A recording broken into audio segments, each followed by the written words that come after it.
오늘 우리가 만나는 본문은 누가복음에서 세 번째 예수님의 안식일 논쟁 사건입니다. 그래서 이전에 두 번의 사건을 다시 살피면서 좀 분석할 필요가 있는데 누가복음 4장, 누가복음 6장 시간이 너무 많이 필요해서 생략하고 결론만 간단하게 말하면 예수님이 안식일 날 병을 고침으로 병 때문에 안식일 날 안식하지 못하는 자에게 안식을 주시는 그 일을 놓고 유대인들은 불편해했습니다. 오히려 예수님이 안식일을 어겼다라고 비난했죠. 그런 어떤 예수님에 대한 부정적인 반응이 첫 번째보다 두 번째, 두 번째보다 오늘 세 번째가 훨씬 더 악해지고 나빠졌습니다. 오늘은 우리가 보시겠지만은 유대인, 이스라엘로 상징되어지는 회당장이 안식일의 주인이신 하나님이신 예수님을 그것도 율법을 들어서 비난하고 있습니다. 그 율법이 뭡니까? 예수님이 원저자입니다. 사실은. 그런데도 잘난 척하면서 율법을 잘하는 척하며 그 율법으로 예수님을 비난하고 있는 이 회당장을 보면 지금 이스라엘이 얼마나 하나님에 대해서 또 하나님의 말씀에 대해서 무지한가를 단적으로 드러내어주는 모습이죠. 그래서 오늘 본문은 대단히 중요합니다. 왜냐하면 본문 다음에 예수님이 오늘 본문의 사건을 놓고 게다시 비유와 누룩 비유를 하기 때문이죠. 바로 게다시 비유와 누룩 비유는 열매 없는 무화과나무의 비유보다 훨씬 더 이스라엘의 정체를 적나라하게 보여주는 대목이기 때문입니다. 그런데 오늘 이 말씀을 잘 이해하지 못하므로 뒤에 게다시 비유를 마치 하나님 나라가 부흥하는 좋은 것으로 잘못 생각하고 있는 어처구니 없는 일들이 벌어지고 있는 거죠. 그래서 오늘 우리는 본문을 보면서 조금 힘들더라도 본문이 직접 표현하고 있지 않은 행간의 의미들, 본문의 분위기, 그 상황들을 좀 세심하게 짚을 필요가 있습니다. 제가 힘이 닿는 한 세심하게 짚어 나가려고 하는데 함께 따라오면서 오늘 본문에서 볼 수 있는 그런 어떤 이스라엘의 분위기와 내용들을 잘 이해할 수 있기를 소원합니다. 자, 그러면 오늘 본문 10절 11절을 한번 봅시다. 한번 읽어보겠습니다. 안식일에 한 회당에서 가르치실 때 예수님이 가르치신 거죠. 18년 동안 귀신 들려 앓으며 꼬부라지 조금도 펴지 못하는 한 여자가 있더라. 예수님은 평소에 그렇게 하셨던 것처럼 이 장소가 어딘지는 잘 모르겠습니다만 이곳에서도 안식일이 되어서 한 회당에 들어가서 하나님 나라를 가르치시고 계셨습니다. 그때 18년 동안 앓으며 귀신 들려서 꼬부라져 조금도 펴지 못한 한 여자가 예수님의 눈에 들어온 거죠. 유대인의 회당에는 여자들이 들어갈 수 없습니다. 그렇다면 이 여인은 자신의 그 불편한 몸을 이끌고 안식일 날 회당 밖까지, 회당 문에 미닫이 문 이런 건 없죠. 그렇지? 이렇게 문처럼 되어 있는 입구는 있는데 그 입구까지 와서 아마 서성대고 있는 것을 예수님이 보셨을 것입니다. 어쩌면 이 여인은 예수님에 대해서 소문을 듣고 그 예수님이 오늘 우리 동네에 와서 안식일 날 회당에서 말씀하신다라고 하는 사실을 알고 어쩌면 삭개오처럼 멀리서라도 그 예수님을 한번 봤으면 좋겠다 라고 하는 소원을 가지고 그 아픈 몸을 이끌고 회당 입구까지 왔을지 모르겠습니다. 자, 그런데 이 여인은 18년 동안 허리가 꼬부라져서 조금도 펴지 못하는 그런 아주 지독한 장애를 갖고 있었던 여인이죠. 현대인들은 이 장애를 가지고 척수염이다. 또 어떤 사람들은 그것일 수 있지만 높은 데서 떨어지거나 우리도 옛날에 보면 높은 데서 떨어지고 난 뒤에 이렇게 척추가 다쳐서 소위 말하는 곱추가 된 사람들이 종종 있었습니다. 떨어지거나 그에 준하는 어떤 대단한 충격을 허리에 받아서 허리가 그렇게 다쳤을 것이다 라고 추측합니다. 그렇지만 의사인 누가는 오늘 본문에서 이 여인의 장애 원인을 귀신 들려 앓으며라고 지적하고 있습니다. 이 여인은 귀신에 의해서 육체를 완전히 제압당한 것입니다.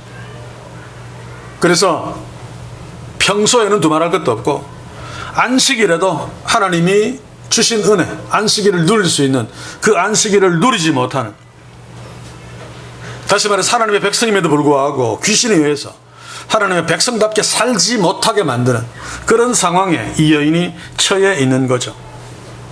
그런데 본문을 보니까 귀신이 그 여인에게 준 장애는 보통 장애가 아니라 대단히 심각한 것이었습니다. 꼬부라져라고 번역한 원문의 의미는 좀 과장하면 폴더폰처럼 반이 이렇게 접혔어라고 하는 뜻입니다. 아마 짐작컨대 그냥 허리가 꼬부라진 정도가 아니고, 우리 길에서 보면 허리가 꼬부라진 분들을 종종 보죠. 할아버지보다 할머니가 더 많은데, 어떤 분들은 거의 막 땅으로 이렇게 고개를 숙여서 앞도 못 보는, 땅만 볼 수 있을 만큼 꼬부라진 사람도 있습니다. 아마 그 이상 꼬부라졌던 것 같습니다. 자, 그런데 그럼에도 불구하고 조금 더 펼 수 없었다. 완전히 그냥 고착되어서 그런 상태에서 18년 동안이나 고통받으며 살아왔다. 그리고 18년 동안 그랬다라고 하는 것은 이 여인이 오랫동안 고통당했다는 의미도 있지만, 이 병은 결코 나을 수 없는 병이다, 고질병이다 라고 하는, 불치병이다 라고 하는 사실도 독자들에게 말하고 있죠. 자, 그런데 이 여인의 고통은 육신적인 고통도 고통입니다만 유대인이기 때문에 더 큰 고통이 있습니다. 1년에 3번씩 성전에 그 여인의 뜰에도 갈 수 없고, 장애를 갖고 있기 때문에 또 동네에 있는 회당에도 들어갈 수 없고, 거기에다가 아마 동네 사람으로부터 이 회당장이 아마 중심이 되었을 텐데, 이 여인은 굉장한 멸시와 천대와 왕따를 당했을 것입니다. 왜냐하면 당시 유대인들의 생각에 문둥병 같은 지독한 병일수록, 또 지독한 장애일수록 죄를 더 많이 지어서 하나님께 더 큰 저주를 받은 증거로 여겼기 때문에 당시 유대인들은 장애인을 동정하지 않았습니다. 병들어 아파서 고통당하는 사람들을 절대로 동정하지 않았습니다. 오히려 뭔지는 모르지만 하나님께 또 큰 죄를 지었군 이라고 생각하면서 멸시했습니다. 그들에게는 위로와 보듬어줌이 필요한 참 연약한 자들인데, 오히려 종교적인 천대와 사회적인 멸시, 왕따를 당했단 말입니다. 아마 요즘 같은 세상이면 아마 수많은 사람들이 스스로 목숨을 끊었을 것입니다. 여인이 지금 그런 상황이 있는 거죠. 육체적으로도 거의 접혀서 18년 동안 고통당해 오면서, 거기에다가 이웃들이나 주변의 동네 사람들의 위로 한마디 얻지 못하고, 신적인 위로도 없이 오히려 죄인 취급당하면서 왕따당하고 멸시당해 왔던. 그래서 누가는 오늘 11절에 보시면, 우리 본문에는 번역을 하지 않았습니다만 이 실수죠. 보라라고 하는 감탄어로 시작하고 있습니다. 독자들을 향해서 이 여인을 좀 세심하게 주목하기를 원하는 거죠. 이 여인이 지금 어떤 상태에 있는가를. 그리고 이 보라라고 하는, 독자들로 하여금 좀 주목해라라고 하는 누가의 사인은 당시에 해당장이나 18년 그 알았던 여인의 그 주변 사람들이 이 여인을 얼마나 보지 않고 있었는가, 얼마나 무관심하고 있었는가, 얼마나 외면하고 있었는가를 간접적으로 나타내고 있는 것입니다. 자, 그런데 그럼에도 우리 예수님은 하나님의 말씀을 전하시다 말고 여인이 눈에 보이니까 그 여인을 보시고, 원문대로 보면 보자마자 그 여인을 불러서, 해당 안으로 들어올 수 없으니까 예수님이 아마 뛰어나가면서 불렀을 것입니다. 탕자의 아버지가 탕자를 맞으려고 막 뛰어나갔던 것처럼. 그리고 그에게 말씀하셨습니다. 자, 그런데 12절을 보시면 우리 성경에 번역되어 있지 않지만 그러나로 시작합니다. 그러나 예수께서 보시고 불러 이르시되 여자여 네가 네 병에서 놓였다 하시고, 앞에 그 여인이 동네 사람들은 당연히 왕따시키고 멸시하고 관심도 갖지 않았는데, 그러나 예수님은 그녀에게 관심을 가지시고 그녀를 보시고 보자마자 부르시기 위해서 뛰어나가시고 그녀에게 말씀하셨다, 그 말입니다. 우리 예수님이 바로 우리에게도 이런 분이시죠. 그래서 이런 예수님을 우리가 주목하면서 요즘 특히 현대인들 외로움 많이 타는, 그래서 때로 혼자 끙끙 앓으면서 아무도 나를 신경 안 쓴다, 나는 이 사회로부터, 때로는 가정으로부터 왕따당했다, 아무도 내 사정을 모른다, 내 남편도 모른다, 내 아내도 모른다, 그래서 나는 외롭다 라고 하면서 힘들어하고 있는 그런 지체들이 있을 수 있습니다. 세상이 그러니까. 저도 그런 고통을 예전에도 그랬지만 목회를 하면서도 지독하게 겪은 적이 있습니다. 나름대로 목사답게 목회를 하려고 했는데 목회자들로부터 왕따당하고 따돌림 당하고 참기 어려운 고통을, 그것도 나쁜 놈으로 취급받으면서 참 견디기 힘들죠. 그러나 그때마다 이길 수 있었던 것은, 그래도 예수님은 나를 보고 계시고 나를 붙들고 계시고 나와 함께 있으면서 나를 이해하시고 내가 잘못해도 그래도 나를 받아주신다 라고 하는 분명한 믿음이 있었기 때문에 그런 대로 잘 견디면서 넘어갔습니다. 사랑하는 성도 여러분, 진짜로 그런 상황이라 할지라도, 진짜로 교회 지체들도 내 남편 내 아내마저도 나한테 무관심하다, 나를 왕따시켰다 라고 하는 게 사실을 할지라도 낙심하거나 외로워하지 맙시다.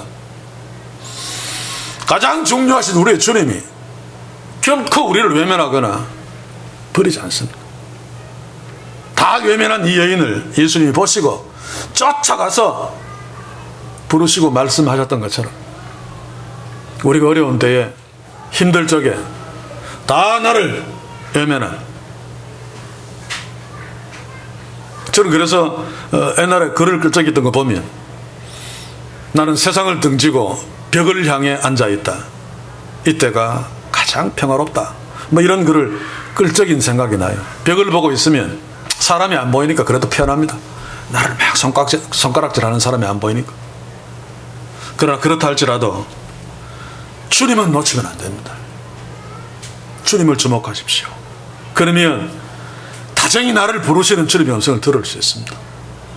주의 말씀 앞에 서면 나한테 막 쫓아와서 말을 거시고 위로하시고 네 문제가 뭐니? 해결해 주시려는 주님을 만날 수 있습니다. 이 여인처럼 말입니다.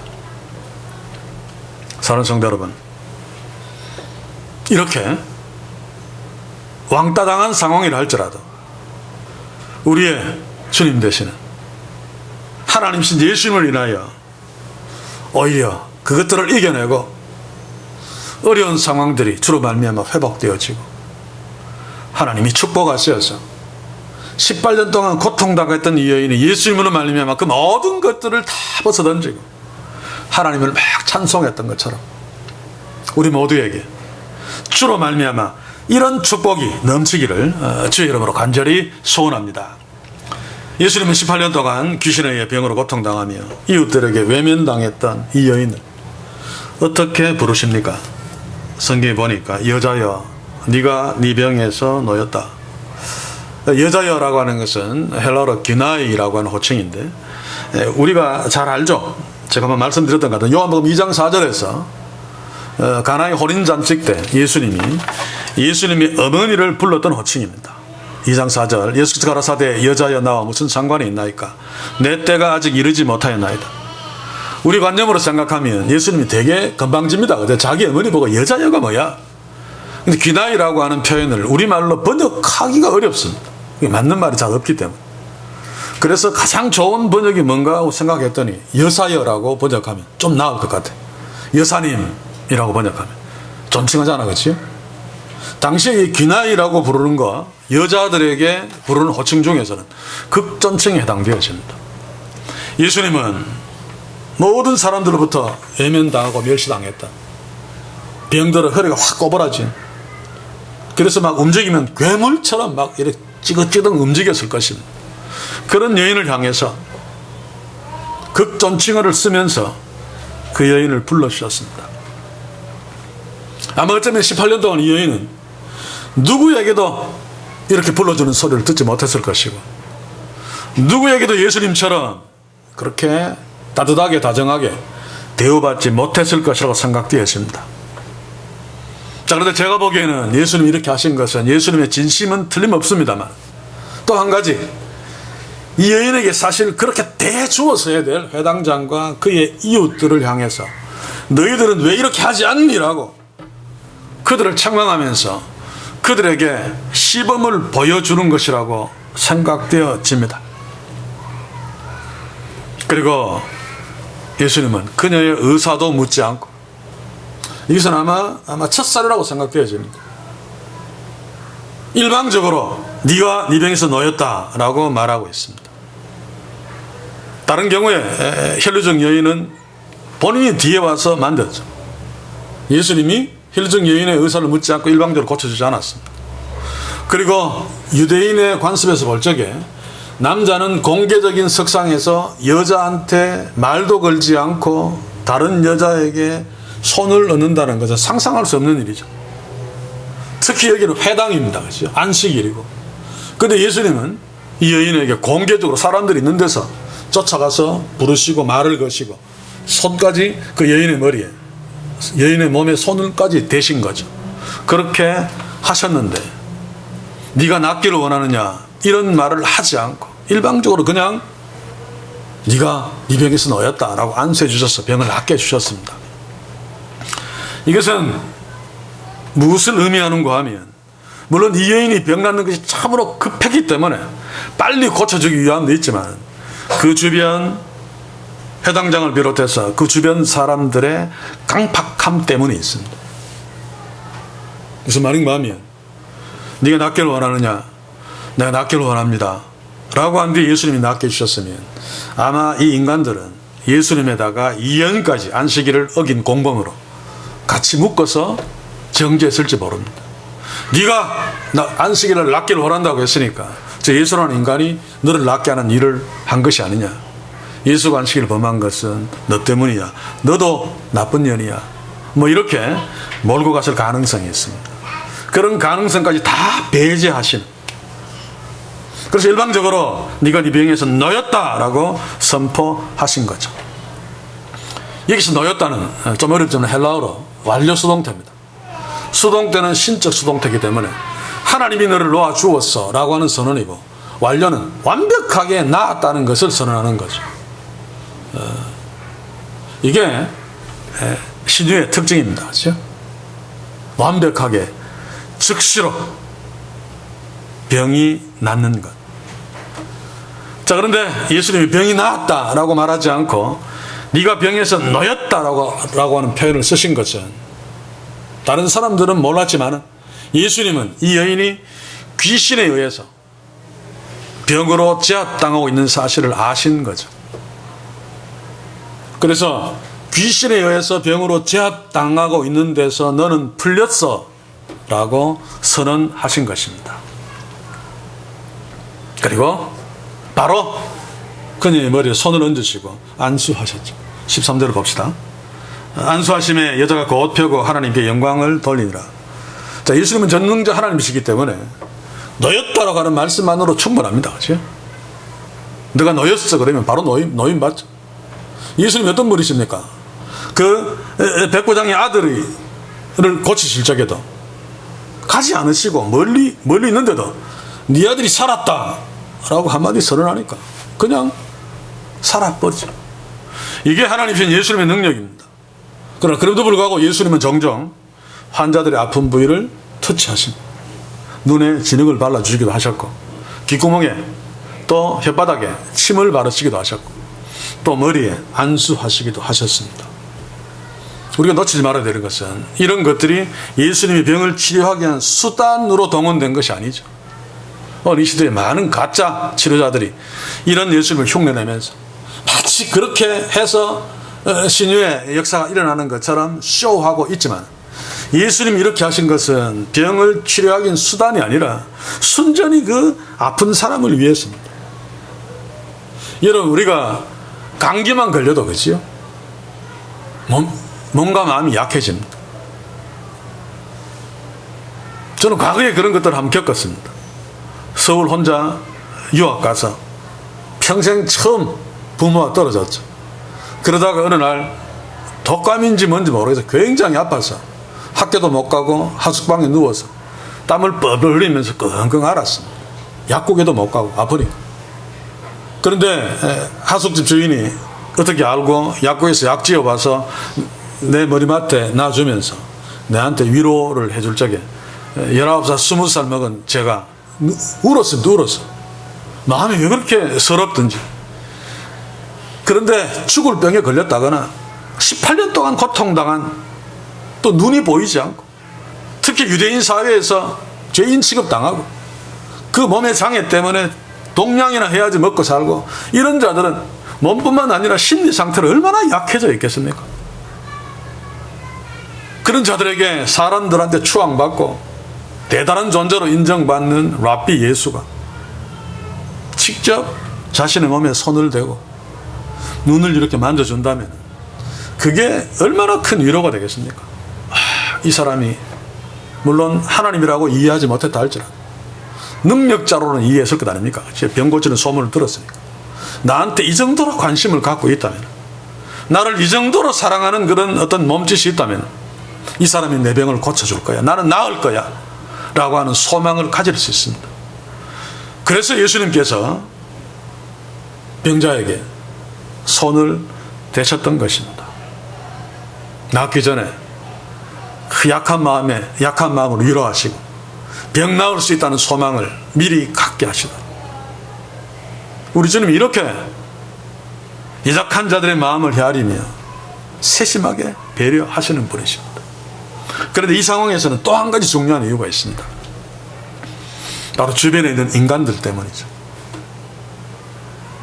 그들이 예수님이 병을 고쳐도 다른 쪽의 인간들처럼 바알셉을 지폈다 막 헛소리 하실 것을 이미 아시고, 놓였다 그래도 병이 낫는데 손을 대시는 순간에 낫게 하심으로 예수님이 이 엄청난 불치병을 낫게 하신 것을 아무도 부인할 수 없도록, 그런 어떤 이유 때문에라도 예수님이 일부러 그 여인의 머리에 손을 얹으시고 안수기도 하신 것입니다. 그러자 이 여인은 곧 펴고 하나님께 영광을 돌리더라. 이 곧이라는 말은 즉시라는 말이죠.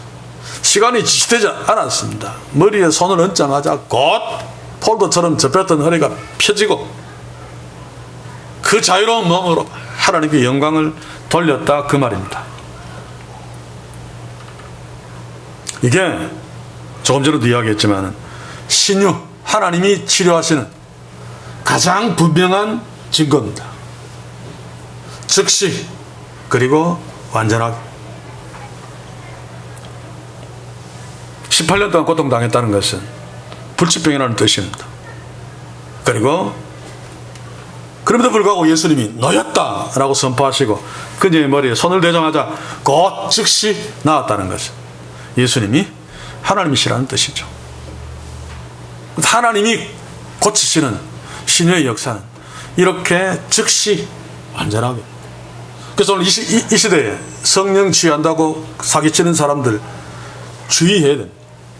절대로 개인적으로 안수하지 않습니다. 그 사람들 앉혀놓고 다 아픈 부위에 손을 얹으십시오. 그리고 기도합니다. 아픈 사람 손 드십시오. 이따위 짓을 하죠. 성령이 치료하시면 아픈 부위에 손 얹는 사람들 믿음이 이끌 건 다 나아야 됩니다. 안 나은 사람들은 뭐라 그럽니까? 믿음이 없어서 그렇다. 나은 사람들도 심리적으로 그냥 나은 거죠. 그렇죠? 그래서 저는 그런 사람들이 정말로 능력이 있다면 다른 거 말고 손가락 하나 부러진 거, 이거 뭐 간단하잖아.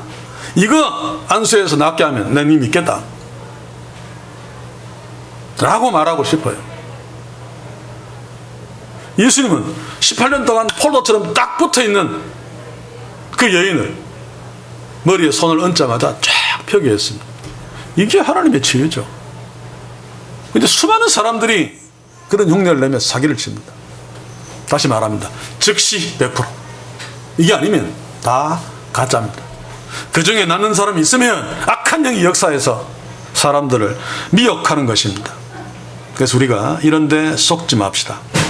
오늘 여기에서 즉시 완전히 나은 것은 예수님이 하나님이시라는 움직일 수 없는 증거인데, 문제는 해당자기나 이 사람들이 자신의 눈앞에서 하나님이신 예수님에 의해서 놀라운 일이 일어났는데 18년 동안 불가능했던 일이죠. 누구도 부인할 수 없는 일인데 이들은 지금 어떻게 반응하고 있습니까? 실제로 아무도 예수님이 하나님이신 줄 알아보지 못했고, 저게 하나님이 아닐까라는 그런 어떤 생각도 관심도 알려고도 하지 않았습니다. 왜입니까? 그들은 하나님 이야기하고 율법 이야기해도 실제로 그들에게는 하나님이 안정이 없었기 때문입니다. 그러니 하나님의 말씀을 제대로 듣지 않았겠죠. 쉐마 그래서 아침부터 듣기는 들었어도 그냥 근성으로 듣는, 이 말씀이 무엇일까? 그 말씀을 통해서, 말씀 속에서 하나님이 누구신가 생각해야 되는데 전혀 그렇지 않았을 것입니다. 마치 우리가 상당수의 사람들이 주기도문을 암송하면서 아무 생각 없이 주기도문을 암송하듯이, 그들은 하나님에 대해서 관심이 없었습니다. 그래서 하나님을 알지도 못했고 알려고 하지도 않았습니다. 그러니 하나님만이 하실 수 있는 놀라운 일이 일어나도 그 일을 행하신 예수님이 바로 옆에 있어도 예수님이 하나님이신 줄 알지도 못했고, 혹시 하나님이 아닐까라는 생각도 하지 않았습니다. 오늘 이 시대에 영적으로 무지한, 이 시대 타락한 교회와 다르지 않는 모습들이죠. 그래서 그들은 예수님의 말씀도 귀담아 듣지 않았죠. 그냥 기적만 따라다니고 기적 보고 감탄하고, 기적 보고 하나님이신 예수님이 여기 있는데 다른데 하나님 보고 영광 돌리고, 이 모든 것들이 하나님의 말씀을 통해 하나님이 누구신지 잘 몰랐기 때문에 일어나는 일들입니다. 나치 우리가 부흥회 때 그 부흥사가 대도한 헛소리 하는데도 막 아멘 아멘 하는 것이나 다르지 않죠. 자, 그런데 병이 나은 여자가 곧 허리를 펴고 뭐 했습니까? 하나님께 영광을 돌렸죠. 자, 그런데 이것도 사실은 좀 슬픈 일입니다. 사실상 이런 모습은 유대인의 관습에서 나온 것입니다. 물론 이 여인은 아무도 고칠 수 없는 병을 예수님에 의해서 나았기 때문에 하나님이 나를 고쳐주셨다라고 하는 사실은 깨달았을 것입니다. 그래서 하나님께 영광을 돌렸는데, 문제는 하나님이신 예수님을 옆에 두고 엉뚱하게 이러고 있죠. 이 부분은 나중에 제가 설명을 해드리겠는데, 이 여인이 그 오랫동안 고통당했던 자기 병을 고쳐준 예수님을 하나님이라고 생각 안 했더라도, 영광은 하나님께 돌렸더라도 예수님께 감사 표시 정도는 해야 되잖아요. 그런데 아무런 감사의 표시도 하지 않습니다. 그렇죠? 여러분들 성경에 보시면 38년 된 병자가 나았거나 죽은 자가 살아나거나 나사로도 그렇고 예수님께 아무도 감사하지 않습니다. 그 이유가 유대인의 관습 때문입니다. 그래서 나중에 누가복음 17장에 가면 10문둥이가 예수님 위해서 나왔고 그 중에 사마리아인이 와서 예수님께 감사하죠. 그때 설명을 하겠습니다만, 아무튼 이 여자가 예수님께 아무런 감사의 표시를 하지 않고 하나님께만 영광 돌린 것은, 이 여인은 이 예수님이 단순한 그냥 인간 정도로 생각했기 때문입니다. 그것은 어떤 의미에서 참 슬픈 일이 아닐 수 없습니다.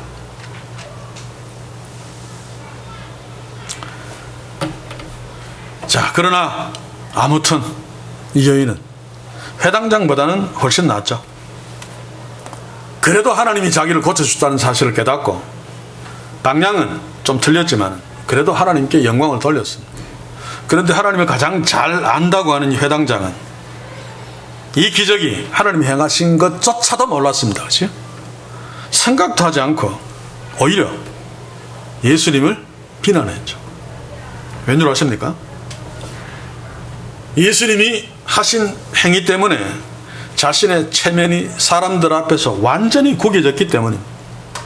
그래서 머리 끝까지 화가 나 있어서 지금 이성을 잃어버린 거죠. 그렇죠? 그의 생각은 저놈에게 의해서 구겨진 내 자존심을 어떻게 회복할 것인가, 여기에만 지금 몰두하고 있습니다. 완전히 자신에게 그냥 갇혀 있는 거죠. 그래서 지금 놀라운 일이 일어났음에도 불구하고 그것을 분석하고 생각할 그런 것은 전혀 없고, 다시 말해서 하나님은 안중에도 없고, 체면이 구겨진 자기만 안중에 있습니다. 그렇지? 이 오늘 이 시대 교회와 우리의 모습일 수 있습니다. 특히 저 같은 목사들은 교회에서 무슨 목사의 권위 뭐 이러고 있으면 어떤 일들이 벌어졌을 적에 이게 하나님의 어떤 뜻이 있는가 생각하지 못하고, 그 일이 목사의 자존심을 상하게 만들고 사람들한테 자기 체면을 구기는 것이라면 그냥 뚜껑 열려버리죠. 그렇죠? 지금 회당장이 그러고 있습니다. 자, 그러나 나중에 이야기하겠지만 이 회당장의 이런 모습, 하나님은 전혀 의식하지 못하고 자기한테 얽매여서 자기 체면 깎인데 막 화가 나가지고 막 어쩔 줄 몰라오는 이 모습이 지금 당시 이스라엘의 영적인 상태를 그대로 보여주고 있는 것입니다. 나중에 그 다시 누룩비유로 예수님이 비유로 다시 고발하고 있습니다만, 여기서 우리가 진지하게 질문해야 됩니다. 우리는 얼마나 하나님을 의식하고 하나님을 알고 있는가? 평소에. 아니 예배 때마저도 하나님을 의식하지 않고 그냥 앉아있는 사람들이 너무 많습니다. 오늘 이 시대 교회 안에. 우리는 얼마나 하나님을 의식하고 있는가?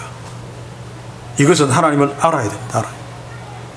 요한복음 3장 8절 봅시다. 바람이 임의로 불면 네가 그 소리를 들어도 어디서 오며 어디로 가는지 알지 못하나니 성령으로 난 사람은 다 이러함이니라. 이게 우리 인간들에게 큰 장애인데, 오늘 보시면 성령으로 난 사람도 바람이 불어도 어디서 오며 어디로 가는지 알지 못하는 것처럼, 요즘은 뭐 과학이 발달해서 다 압니다만, 성령으로 난 사람도 다 이러하니라. 자, 하나님께서 일하시는 가장 강력한 능력의 일하심이 지옥 갈 죄인을 성령으로 거듭나게 해서 하나님의 자녀 만드는 작업, 만드는 일입니다. 그런데 이 일마저도 사람들이 알지 못한다, 눈치채지 못한다 라고 말하고 있습니다. 하나님은 그렇게 전능하신 분이죠. 허접한 인간에게 들킬 만큼 그렇게 어루만 분이 아니시란 말입니다. 그런데 요즘 한국교회 보면 하나님이 참 한국교회 하나님은 허접합니다. 좀 능력 있고 유명한 목사에게는 늘상 들켜버리고, 기도 많이 하는 목사들에게도 늘상 들키고, 거기에다가 방언기도 하는 사람에게는 맨날 들키고, 꿈 잘 꾸는 사람에게도 꿈속에서 들켜버리고, 이게 오늘 한국교회 하나님입니다. 그리고 송기철 같은 자는 성령을 지 맘대로 부려먹고 명령하고, 여러분 히트친 상품이 있죠. 마이크로 성령 더더더더더더더더 계속 크게 자기가 지금 성령에게 더더더더 들어가라고 지금 명령하고 있는 것입니다. 이런 희한한 성령이 우리나라에서 판을 치고 있죠. 속지 말아야 됩니다. 왜 이런데 우리가 속고 있습니까? 요한복음 3장 8절 같은 하나님의 말씀을 염두에 두고 있지 않기 때문입니다. 하나님은 분명히 들키지 않는다고 하시는데 우리는 자꾸 하나님을 찾아내려고 합니다. 말씀 보지 않고. 그래서 어디서 기적이 일어나고 뭐 꿈꾸고 뭐 희한한 거 느끼면 막 좋아 죽습니다. 막 순엉터리인데. 제가 늘상 이야기합니다만 하나님께서 유일하게 우리에게 들켜주시는 것은 하나님의 말씀밖에 없습니다. 이스라엘에게 들켜주실 적에도 선지자에게 말씀해서 말씀하시는 거죠. 예수님이 하나님의 기적을 행하셔도 말씀하지 않으면 그 기적이 하나님의 기적인지 귀신의 기적인지 알지 못한단 말입니다. 그런데도 말씀에 귀 기울이지 않고 자꾸 눈에 보이는 어떤 현상들로 하나님이 우리에게 들켰어, 나는 그만큼 신령해, 하나님 나를 그만큼 사랑해 라고 하면서 당시에 회당장이나 이 어리석은 동네 사람들처럼 그러고 있단 말입니다.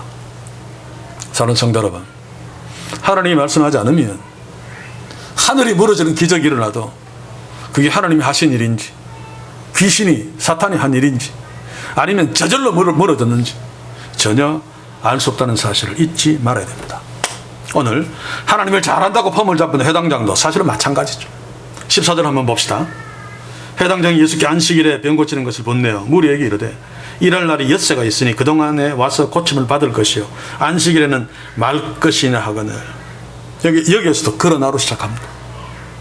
자, 예수님께서 이렇게 말씀하시고 이렇게 병을 고치시고 이 허접한 여자, 그들이 볼 적에는 쓰레기 같은 여자, 아무것도 아닌 여자가 하나님께 영광을 돌리는데, 그러나 회당장은 나름대로 똑똑하다고 하는 이 인간은 이 여자가 깨달았던 하나님을 알지도 못하고 하나님이신 예수님께 지금 원저자인 예수님의 율법을 가지고 예수님을 비난하고 앉아있는 웃지 못할 코미디가 벌어지고 있음을 그러나 라고 하는 접속사로 강조하고 있는 것입니다. 그래서 하나님 보시기에 이 여인의 믿음이 이 회당장보다 100배 1000배 나은 것입니다. 사실 18년 동안 고통 당했습니다, 이 여인. 그런데 회당장이나 동네 사람들이 어찌할 수 없었던 병이죠. 그 여인은 회당장이나 이 동네 사람들의 이웃이고 가족입니다. 그렇죠? 같은 동네 공동체에 속한 사람이죠. 그런데 자기들은 18년 동안 어찌할 수 없었던 그 여인의 병을 어느 날 갑자기 나타난 예수님이 일시에 해결해 줘 버렸습니다. 그러면 온 동네가 잔치 벌이고 예수님 잔치에 초대해서 기뻐하고 난리쳐도 모자랄 일 아닙니까? 우리는 어떻게 했습니까? 18년 동안 허리가 접혀있는 사람이 예수님이 여기 오셔서 탁 펴줬다.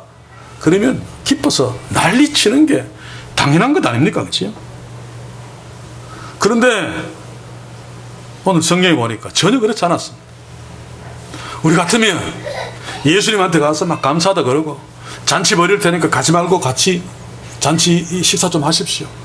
그리고 저 같으면 그 여인한테 가서도 우리는 18년 동안 니한테 해준 게 아무것도 없는데 정말 미안해. 진짜 미안한 일 아닙니까? 그 여인은 18년 동안 방치해놓고 자기들은 안식일만 되면 안식일에 기득끼리 모여서 안식을 누리고 앉아있었던 그 얼마나 미안한 일입니까? 그런데도 오늘 성경에 보니까 아무도 그 여인에게 미안하다고 한 사람도 없고 그 문제를 해결해 준 예수님께 감사하다고 한 사람도 없고 아무도 그 일을 놓고 기뻐하지 않았습니다. 마치 탕자가 돌아왔을 적에 유대인 바리새인 서기관으로 대변되어지는 탕자의 형이 기뻐하지 않고 오히려 화를 낸 것처럼 오늘 회당장도 화를 내고 있죠. 이게 오늘 이 시대에 하나님이 없는 타락한 교회들의 모습입니다. 우리의 모습이기도 할지 모릅니다. 회당장은 기뻐하기는커녕 여인에게 미안하다기는커녕 예수님께 감사하기는커녕 오히려 예수님의 치유 행위에 대해서 분을 내면서 무리를 향해서 예수님이 안식일법을 어겼어라고 비판하고 있죠. 14절을 다시 한번 봅시다. 뭐라 그럽니까? 분을 내어 무리에게 이르되 일할 날이 엿새나 있으니 그동안에 와서 고침을 받을 것이요 안식일에는 말 것이라. 자, 가만히 보면 기뻐해도 모자랄 판인데 회당장은 왜 분을 내고 예수님을 비난했을까? 앞에서 이야기했지만 그 예수님이 자신의 체면을 완전히 구겨 놓았다고 생각했기 때문에, 그래서 예수님에 대해서 굉장히 심기가 불편했죠. 회당장은 누굽니까? 유대인들 공동체에서 가장 중요한 회당을 관리하고 책임지는 자입니다. 그 중에 가장 중요한 일이 안식일이 되면 어떤 선생을 선택해서 그날 하나님의 말씀을 가르치도록 섭외하고 초청해서 가르치게 하는, 아마 그때도 한 2, 3일 전에 또는 하루 전에 예수님이 오셨을지 모릅니다. 이 회당장이 당시에 뜨고 있는 유명한 랍비 예수가 왔다는 소식을 듣고 막 쫓아가서 내일 안식일날 우리 회당에서 가르쳐 주십시오 라고 섭외를 하고 아마 오늘 불렀을 것입니다. 아마 이 회당장은 이 유명한 예수를 내가 섭외해서 불렀으니까 예수님이 설교하고 나면 동네 사람들이 내가 참 잘했다고 나를 인정해 줄 거야 라고 하는 기대를 했을지 모릅니다. 그런데 지금 예수님이 무엇을 했습니까? 회당장 앉혀놓고 동네 사람들 앉혀놓고 설교하다 말고 저 앞에 허접한 여인을 보고 이거 때리 차아보고 쫓아갔습니다. 그 여인에게 말하고 그 여인에게 막 기도하고 막 그래 주었습니다. 이거 정말 하나님이 없는 사람들이 보면 얼마나 화나는 일입니까? 열심히 초대해서 자리에 서게 하고 그 귀한 하나님의 말씀을 전하고 자기들은 다 앉아서 듣는데 별 볼일 없는 여인에게 설교하다 말고 차 보고 쫓아갔다는 것은 자기들을 그 여인보다 못하게 여겼다는 뜻입니다. 완전히 무시당한 거죠. 예수님이 허접한 여인에게 쫓아간 것. 그래서 회당장은 그 예수님을 초청한 사람이기 때문에 더 분이 났고 더 화가 났을 것입니다.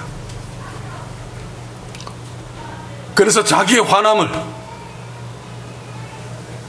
자기가 체면 구겨졌기 때문에 화낸 것이라는 것을 위장하기 위해서 안식일법을 가지고 정당하게 하나님의 법을 어겼으니까 내가 화를 내고 있어. 나는 하나님을 정말로 사랑하고 율법을 정말로 사랑하는 자야 라고 위선 떨고 있는 것입니다. 예수님이 뒤에 위선 떤다고 책망하셨지만 물론 유대인에게는 안식일법이 참 중요합니다. 그러나 회당장이 분을 낸 것이 정말로 하나님이 만드신 그 안식일법이 중요해서 하나님을 너무 귀하게 여겼어. 그 하나님의 귀한 법임에도 불구하고 예수님이 여겼으니까 막 그것 때문에 막 화를 낸 것일까요? 결코 그렇지 않습니다. 그렇죠? 전후 상황을 보면 만약에 그랬다면 나중에라도 천국 가서 제가 열손에 장을 찢을 수 있습니다. 아닙니다. 자기의 자존심을 건드린 예수님을 안식일법으로 비난함으로써 모든 것들을 합리화시키려고 하는 거죠. 궁극적으로 체면 구긴 것을 내가 율법을 이만큼 잘 알고 율법을 이만큼 사랑한다. 그래서 저 유명한 라베라도 내가 비난한다. 라고 함으로 자기의 의의를 높이 드러내기 위함입니다. 만약에 회당장이 초대한 예수님이 와서 설교하기 전에 회당장이 참 훌륭합니다. 하나님이 정말 사랑할 거예요.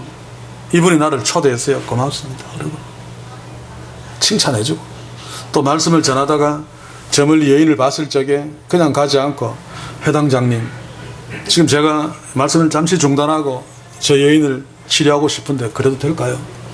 뭐 이런 식으로 했다면 회당장 틀림없이 예수님을 비난하지 않았을 것입니다. 자기 체면 잘 세워주었으니까. 오히려 어떤 사람이 예수님이 여인 병 고치는 거 보고 안식일 날 병을 고치다니 안식일을 어겼어 라고 말한다 할지라도 회당장이 막 나서서 무슨 소리 하느냐, 예수님이 어떻게 안식일을 어기느냐, 예수님은 기껏해야 여인에게 손을 슬쩍 한번 얹은 것밖에 없는데 그게 무슨 일하는 거냐 라고 하면서 예수님을 변호해 주었을 것입니다. 사실 예수님이 안식일 날 고작한 일이 오른손을 들어서, 오늘 여기는 오른손 왼손이 없습니다만 여인의 머리에 한번 얹은 것밖에 없습니다. 그럼에도 회당장은 분을 내었죠.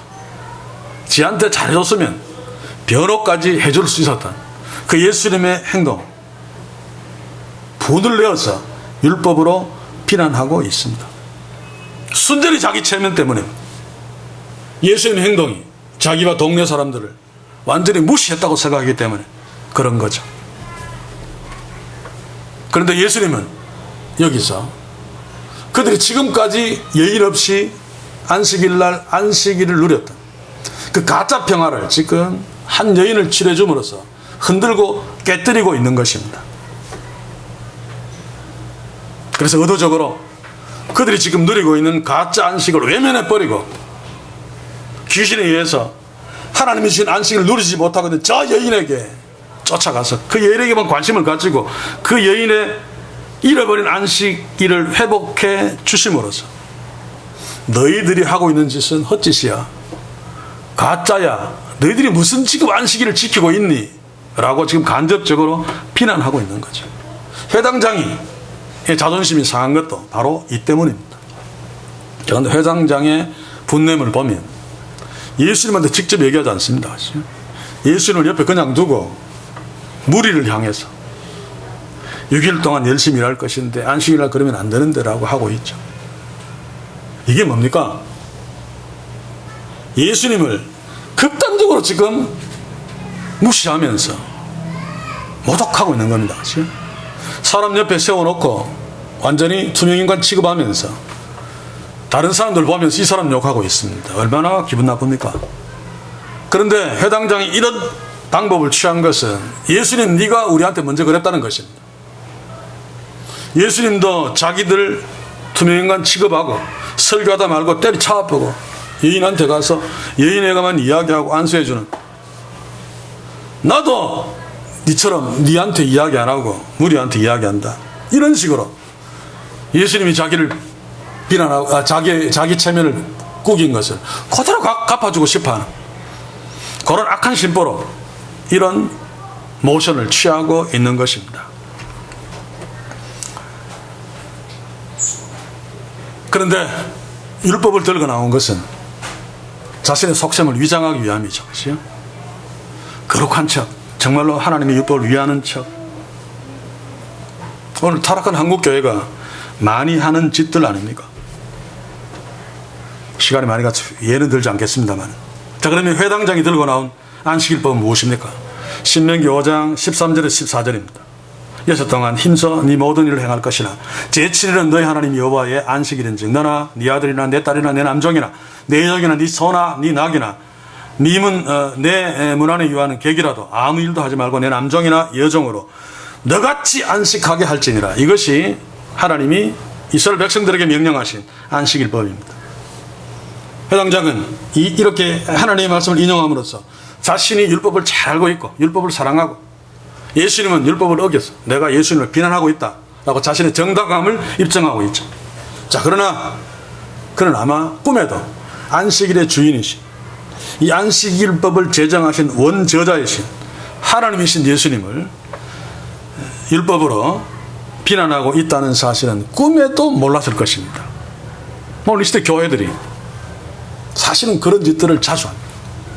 자기가 꿈에도 모를까 모르죠. 아마 저도 했을지 모릅니다. 아마 했을 것입니다.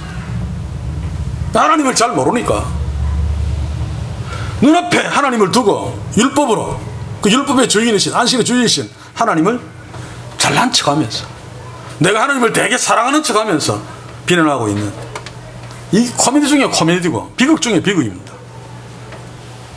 이렇게 회당장이 하나님께서 예수님을 비난하는 첫째 이유가 뭡니까? 조금 전에도 강조했지만 예수님이 누구신지 몰랐기 때문입니다. 그에 대해서 관심조차 두지 않았습니다. 그동안 행하셨던 일이나 말씀하셨던 거 어떻게 좀 관심을 가지고 알아봤으면, 바디메오라는 소경도 예수님이 다윗의 자손, 하나님이 약속하신 메시아인 줄 알았는데, 해당장 정도 되면 금방 분별할 수 있죠. 그러나 자기밖에 관심이 없는 자이기 때문에 예수님이 누구신지 전혀 몰랐습니다. 두 번째, 그 안식일법을 들고 나와서 들먹이면서 예수님을 비난한 것은 본인이 그 안식일법을 제대로 알고 있지 못했기 때문에, 그것으로 예수님을 비난할 수 없는데 오히려 자기들이 걸리는데 예수님을 비난하고 있는 것입니다. 이것도 마찬가지입니다. 성경 말씀으로 남을 막 정죄하고, 사실은 자기가 그러면서도 다른 사람을 비난하고 정죄하는 경우들이 있죠. 어떤 의미에서 6일 동안 열심히 일할 것이나 안식일날 일하면 안 된다라고 하는 거 부분적으로 맞습니다. 그렇죠? 그런데 그렇게 명령한 하나님의 마음을 꿰뚫어 보지 못했습니다. 근성으로만 본 거죠. 14절을 보시면, 신명기 5장 14절, 일하지 말고 쉬라라고는 명령하신 하나님의 마음이 무엇인가를 알 수 있죠.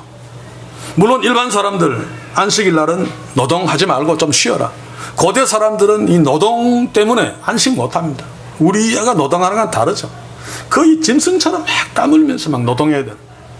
그래서 노동으로부터 자유해서 좀 쉬라라고 명령하시고 난 뒤에 더 구체적으로 무엇을 명령합니까? 너희들이 쉬게 해주지 않으면 안식일에도 쉴 수 없고 일할 수밖에 없는 그 약자들도 너희처럼 안식할 수 있도록 해줘라 라고 하는 것이 이 안식일 율법의 가장 핵심적인 하나님의 명령입니다. 너만 쉬지 말고 너처럼 쉴 수 없는, 그래서 네 아들이나 딸이나 우리나라 다 노동에 내몰려 있죠. 남종이나 여종이나 육축, 또 뒤에는 나그네까지. 거기 순서 보시면 우선순위도 나옵니다. 물론 짐승 뒤에 나그네가 나옵니다만, 나그네는 계속 같이 있는 자가 아니고 있다가 없어지고 있다가 왔다 갔다 하는 거 예외적인 것이고, 육축 앞에 남종 여종이 있고 그 앞에 아들 딸이 있고, 다시 말해서 짐승 앞에 인간이 있습니다. 뒤에 예수님이 말씀하시지만 그들을 외식하는 자라고 이야기하는 이유가 뭔가 하면, 육축은 잘 돌보면서 하나님이 명령하신 너희처럼 쉬게 하라고 한 그 앞에 인간은 그냥 외면해버린 그런 자들이 외식하는 자죠. 그런 자들이 안식일법을 어긴 자입니다. 그런데도 뻔뻔하게 안식일법을 들고 나와서 안식 못하는 한 여인을 안식하게 만들어준 안식일의 주인이신 예수님을 지금 비난하고 있습니다. 그들이 정말로 하나님이 명령하신 안식일을 잘 지키려고 했다면, 안식일날 자기처럼 안식하지 못하는 18년 동안 허리 꼬부러져 있는 그 여인을 6일 동안도 열심히 그 여인이 안식할 수 있도록 뭔가 도와줘야 되고, 안식일날은 더더구나 우리처럼 안식할 수 있도록 그 여인에게 관심을 가지고 뭔가를 해주어야 되는데, 그 여인을 내팽개쳐버리고 자기들끼리 회당에 모여서 안식하고 자빠져 있는 것입니다. 그런데 하나님이신 예수님이 와서 그 여인이 안식하지 못하는 그 여인을 안식일날 안식할 수 있도록 병을 고쳐주셨는데, 이 인간들은 예수님 보고 안식일을 어겼다고 지금 억지 쓰고 있는 거죠. 안식일을 진짜 어긴 자는 예수님이 아니라 회당장이고 동네 사람입니다. 그럼에도 자신들은 안식일법을 잘 지키는 것처럼 폼을 잡고 예수님을 비난하는, 그래서 예수님이 그들에게 외식하는 자들아 라고 하시면서 그들의 외식하는 행태를 신랄하게 15절 16절에서 지적하고 계시죠. 유대교에서는 안식일에 짐승들을 혹시 일시킬까 봐 안식일 날은 짐승의 고삐를 풀지 말도록 금지하고 있습니다. 단 짐승에게 물을 먹이거나 풀을 뜯게 하는, 짐승에게 안식하게 하는 행위에 한해서는 고삐를 풀 수 있도록. 그런데 이들은 안식일 날 자신의 짐승은 고삐를 풀어서 물을 먹이고, 그러면서도 18년 동안 사단에 얽매여서 안식하지 못하는 이 여인은 전혀 관심을 두지 않았습니다. 그래서 예수님이 병든 여인과 그들의 짐승과 비교하면서 너희들의 위선이 얼마나 치사하고 얼마나 형편없는 것인가를 말하고 있죠. 말이 되지 않지 않습니까? 안식일법만 들여다봐도 짐승보다 이 여인에게 더 신경을 쓰고 안식할 수 있도록 해줘야 되는데, 짐승은 잘 챙기면서도 이 하나님이 더 신경 쓰라는 거 안 챙겨주고, 예수님이 그것을 챙겨주셨음에도 불구하고 고맙다 소리는 못할 망정 그 예수님까지 비난하고 자빠졌으니, 그래서 예수님이 16절에 보시면 그 여인을 의도적으로 아브라함의 딸을 안식일에 이 매매에서 푸는 것이 합당치 아니하냐, 이 말은 특이한 말입니다. 그렇죠? 아브라함의 아들, 아브라함의 자손이라는 말은 있어도 아브라함의 딸은 여기서 유일합니다. 무슨 말입니까?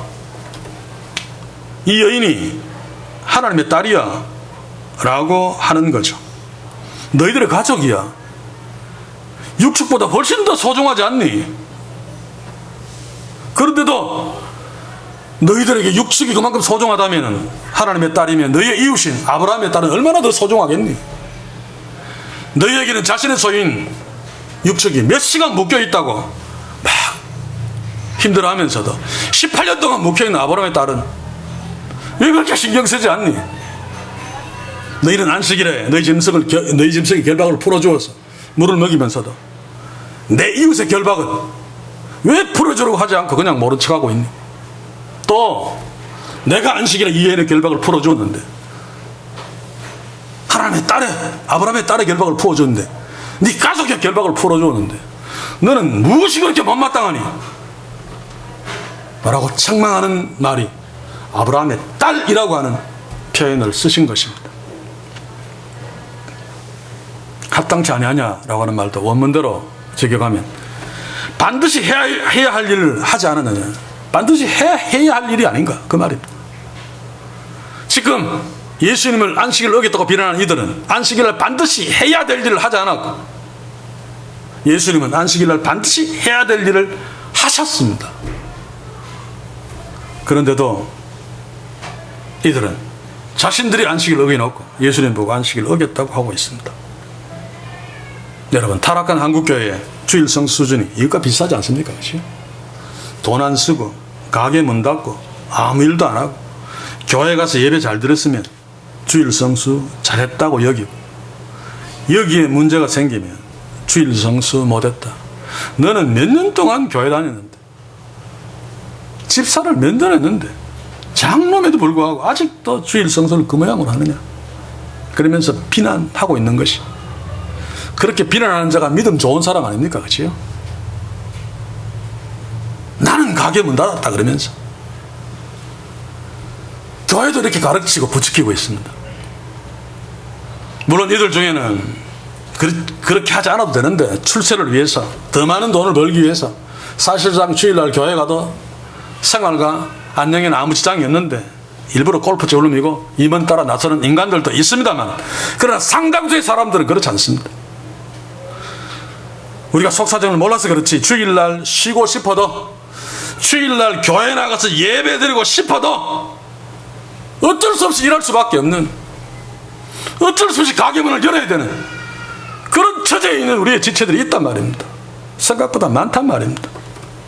그렇다면 이런 자들은 지금 회당 문 밖에서 기웃거리고 있는, 그래서 예수님이 그 병을 고쳐주신 여인과 같은 사람입니다. 그렇다면 주님이 하셨던 것처럼, 하나님이 율법으로 명령하셨던 것처럼 내가 주일날 편안하게 교회 나서 예배드리고, 주일날 가게 문 닫고, 주일날 직장 안 나가도 되고, 이런 것처럼 그들도 나처럼 안식할 수 있도록 애써줘야죠. 관심을 가져야죠. 자기 힘으로 못한다면 위로라도 해줘야죠. 비난하는 대신에. 그리고 그들을 위해서 기도해 주어야죠. 또 가능하면 어떤 도움을 주어야죠. 이게 주일 성수를 잘하는 것입니다. 이게 안식일법의 하나님의 명령, 하나님의 마음이죠. 그런데 예수 잘 믿는다고 하는 인간들이 오히려 안식일법 유의를 어기고 있죠. 저는 옛날에 김천에 들은 이야기입니다만, 어느 교회의 전도사님이 목사님을 반대해서 목사님이 막 미워하고 있었는데, 어느 날 주일날 길거리에서 자판기에서 커피 하나 빼먹는 거 목사가 보고 당회를 열어가지고 주일을 어겼다 잘라버린, 제가 그거 직접 들었습니다. 그래놓고 목사는 아마 나는 주일을 거룩하게 너무 중요하게 여기기 때문에 그런 전도사는 용납할 수 없다, 우리 교회에, 아마 이따위 말을 했을 것입니다. 제가 과거에 서울에 있던 그 큰 교회 부교육자들, 저를 포함해서 주일날 점심은 교회 줍니다만 저녁은 안 주죠. 그러면 중국집에 짜장면을 시켜 먹었습니다. 주일날은 돈 안 줍니다. 외상. 주일날 돈 쓰면 안 되니까 월요일날 줍니다. 이게 맞는 말입니까? 주일날 돈 안 줬다고 짜장면 먹은 그 소비는 소비 안 한 것입니까? 이게 지금 한국교회의 주일 성수의 수준입니다. 회당장이 지금 생각하고 있는 것의 수준이란 말입니다. 이래놓고 우리는 주일 잘 지켰다, 우리는 믿음이 좋아라고 잘난 척하고, 반대로 참 어려워서 18년 동안 병들어서 고통당해서 어쩔 수 없이 안식일을 안식하지 못하는 그들을 비난하면서, 저것들, 믿음 없는 저것들, 혹시 우리가 그러고 있지 않은지 한번 돌아봅시다. 이제 마지막 17절을 봅시다. 예수께서 이 말씀을 하시니 모든 반대하는 자들은 부끄러워하고 온 무리는 그 하시는 모든 영광스러운 일을 기뻐하니라. 여기서 모든 반대하는 자들은 회당장이 무리에게 예수님 저거 안식일법 어겼어라고 막 이야기할 적에 막 옳소 그러면서 막 큰 소리 쳤던 사람들을 말합니다. 아마 이들은 그 동네에서도 제법 잘 나갔던 사람들일 것입니다. 똑똑한 사람들. 그러니까 막 회당장에게 막 자기 의사를 표시하고, 그리고 뒤에 온 무리는 그 하신 모든 영광스러운 일을 기뻐하느라, 이 온 무리는 그 당시에 아무 말도 못하고 있었던 자들, 옳다고 하고 싶어도 말할 수 없고, 왜냐하면 쫄다고니 당신 말 틀립니다 라고는 생각도 말할 수 없고, 그럼 깨지니 그냥 가만히 있었던 사람들입니다. 자, 그런데 주석이나 설교하는 자들이, 반대하는 자들, 회당장들은 막 부정적으로 나쁜 놈이라고 이야기하지만 예수님이 하신 그 모든 영광을 기뻐한 사람은 그래도 긍정적으로 좋은 쪽으로 이야기합니다. 절대로 아닙니다. 그렇죠? 이들이 왜 기뻐했습니까? 정말 예수님이 하는 일이 무엇인지 알아서 기뻐했습니까? 그렇다면 이스라엘은 희망이 있습니다. 아닙니다. 아닙니다. 오비기의 기적도 예수는 임금 삼으라고 했지만 그 의미 전혀 몰랐습니다. 이들도 지금 하나님의 아들이 이런 일을 하면서 이런 이유로 이렇게 했다라고는 전혀 모르고 있죠. 추측컨대 공동체 보면 그런 사람들이 있습니다. 그죠? 회장 있고 거기에 또 막 부회장 막 큰 소리 치고 막 앞장서서 일하는 사람이 있으면 꼭 뒤에서 그 속으로 막 미워하고 막 시샘 내는 사람들이 있습니다. 이런 부류입니다. 그래서 이들이 막 큰 소리 칠 때는 가만히 있다가 예수님한테 부끄럼 당하니까 아이 쌤통이다 잘 됐어. 그래서 예수님 하는 일 막 기뻐하고 있는 거죠. 왜냐하면 이들 똑같이 해당장의 율법을 안식일법을 이야기하던 그것을 그대로 이해하고 그대로 준행하는 사람이에요. 이들도 그들과 똑같이 18년 동안 앓고 있는 여인을 외면한 채로 자기들끼리 안식일을 모여서 회당에서 안식일을 즐기고 있었던 자들입니다. 단지 끝발이 낮아서 힘이 없어서 찬성하거나 반대하지 못하고 그냥 있다가 지금 상황이 완전히 뒤집어졌으니까 아이고 쌤통이다 라고 지금 하고 있는 거죠. 그래서 이들이 예수님이 하시는 일 놓고 막 기뻐하는 것은 사실상 아무런 의미가 없습니다. 베드로가 주는 그리스도시 살아계신 하나님이라고 고백한 것이 아무 소용이 없듯이 정말 알고 고백해야 되죠. 그죠? 알고. 그죠?